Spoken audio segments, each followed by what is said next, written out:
Hello and welcome to this tutorial. We are continuing the series of Spark plus PySpark. Today we are going to discuss about dynamic partition pruning. Before understanding the dynamic partition pruning, one must understand what is static partition pruning. Let's get into it. To understand the static partition pruning, we are considering one employee data table which has employee name, employee age, and the location of employee from where he or she works. Now, what I have done in this diagram, I have partitioned this table based on the location of employee.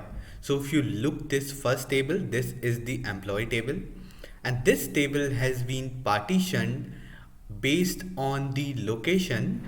So this location refers to the IN India location, and the second location refers to the UK location, and third location refers to the US location. So this is how three partitions has been created from this table. Now you might be thinking why we did these partitions and what are the benefits of doing these partitions. Suppose you have this employee table data and you want to read or scan the data where location of employee is India. If you do not have partitions, then obviously you are going to read or scan complete data. When I say complete data means the table that we have as employee table. So this is how we are going to first read and scan complete data, and then we are going to filter data where the location of employee equals to India. Secondly, what I can do pruning or partition of data before reading or scanning the data.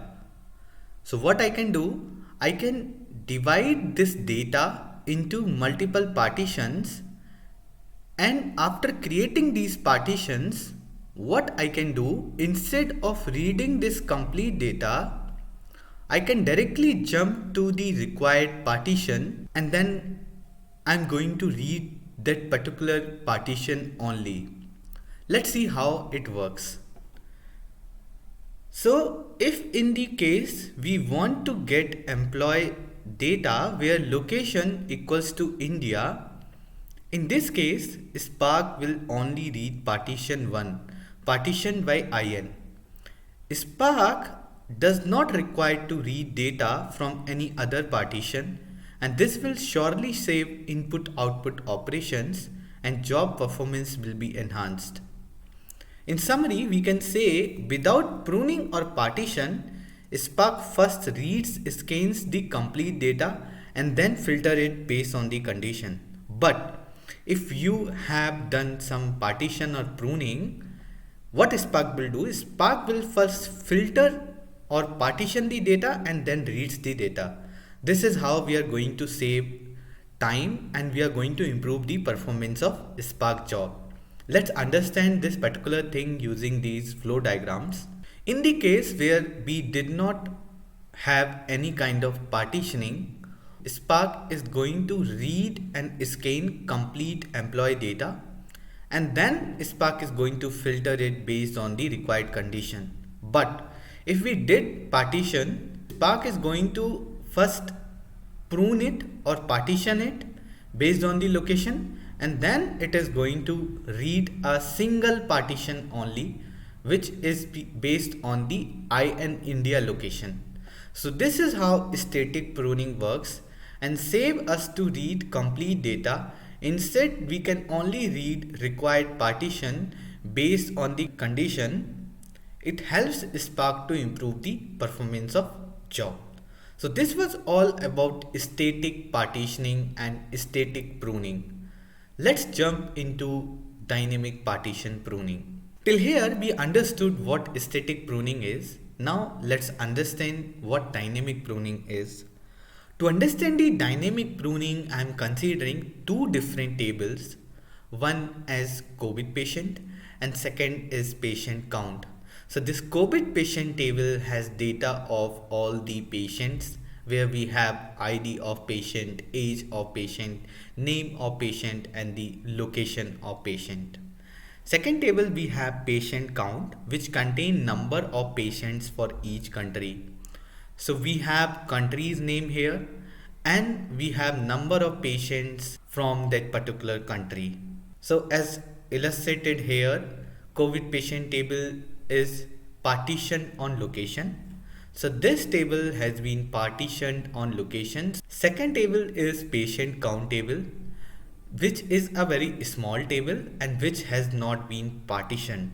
So this everything we are just considering to understand the problem of static pruning.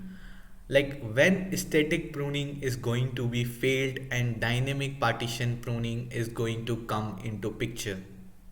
Now, we are just, considering a basic ask. We want to get detail of patients from those countries where number of patients are greater than 24,000. So the ask is simple. We want to get details means data of all the patients from the COVID patient table where the number of patients are greater than 24,000. So this particular thing where the number of patients are going to be greater than 24,000 is not present in this COVID patient table.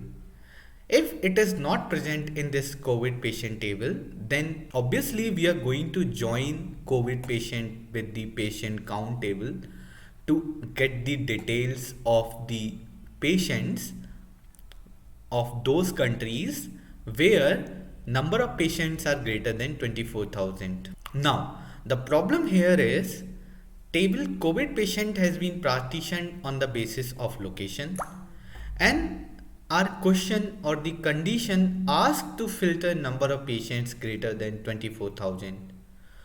Then what will happen then? Surely we will not be able to take the advantage of partition data of table COVID patient because the filter condition, when I say filter condition, our filter condition asks for the details of patients from those countries where number of patients are greater than 24,000.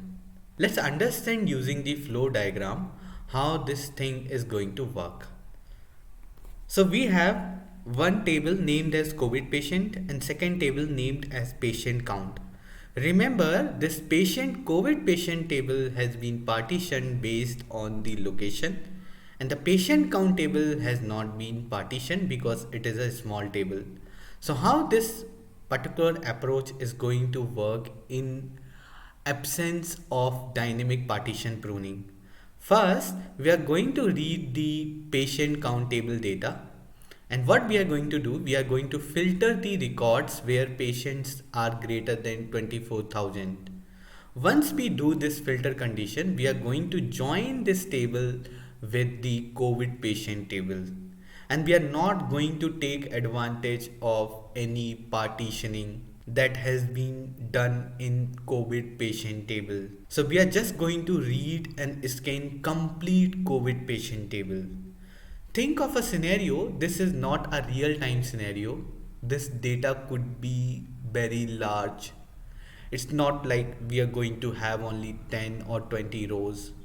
So if we are not going to take advantage of this partitioning, this is obviously going to decrease the performance of Spark job. Spark will simply read data from patient count table and then filter records where number of patients are greater than 24,000 and then joins the filtered data with COVID patient. We will not be able to take advantage of partitioning because the partition condition and the ask filter condition are different. So this is what I explained you just now. Till here we understood the problem of static pruning, as if partition condition and filter condition are different, we will not be able to take advantage of partition condition. Here comes the dynamic partition pruning. Let's see how does it work. When dynamic partition pruning will be enabled, the records with filter patients greater than 24,000 that are US records will be used by Spark from patient count table to prune the partitions in the COVID patient table. So Spark will dynamically read the filter condition and avoid reading the partitions which are not relevant on filtered condition.